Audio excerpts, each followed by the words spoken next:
สุขสวัสดีประธานแขกผู้มีเกียรติทุกท่านเพราะว่าจะเป็นการนำภาครัฐพนักงานทหารตำรวจพ่อข้าวเสาขายที่มามวลมาซื้อในงานขึ้นเฮือนใหม่มื้อนี้ทั้งเจ้าภาพใหญ่ใจดีเฮาก็ได้ซื้อเอาประธานแขกผู้มีเกียรติเฮามาเป็นสกีพี่ญาณมามวลมาซื้อพี่น้องเอ้ยยกกันเด้อพี่น้องเด้อน้ำสีทองฟองสีขาวเบียร์ของคนจริงใจเบียร์ของคนลาวเบียร์ของคนจริงใจกินยำใดมวนซื้อยำนั่นเด้อพี่น้องเด้อทั้งทีมงานทรงสุนิยาปาเพิ่นทำบุญจัดให้เต็มที่เด้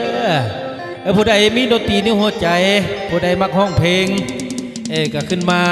เทียบเสียงกับมือคีย์บอร์ดแต่เฮาได้เนาะเจ้าหน้าคันบ่ให้ห้องเพลงเพิ่นสิให้มือว่าซั่นเนาะนั่นได้ก็ตามแต่มื้อนี้เอามวนๆเอาซื่นๆนำกันเนาะยกกันไปเรื่อยๆถ้าหากว่าของกินบ่เพียงบ่พอ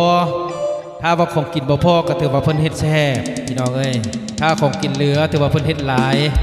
นะพี่น้องนั่นได้ก็ตามแต่มื้อนี้ม่วนซื่นนำกันไปเรื่อยๆเอาจนแจ้งจังเมื่อเด้อพี่น้องเด้อมื้อนี้กายค่ำมาจนแจ้งเนาะฮักแพงกันไว้ดีกว่าสั่งกันเนาะพี่น้องเนาะเอาทีมงานเฮาเปิดเพลงย่อยอาหารไปสักก้อนจักสองผลงานเพลง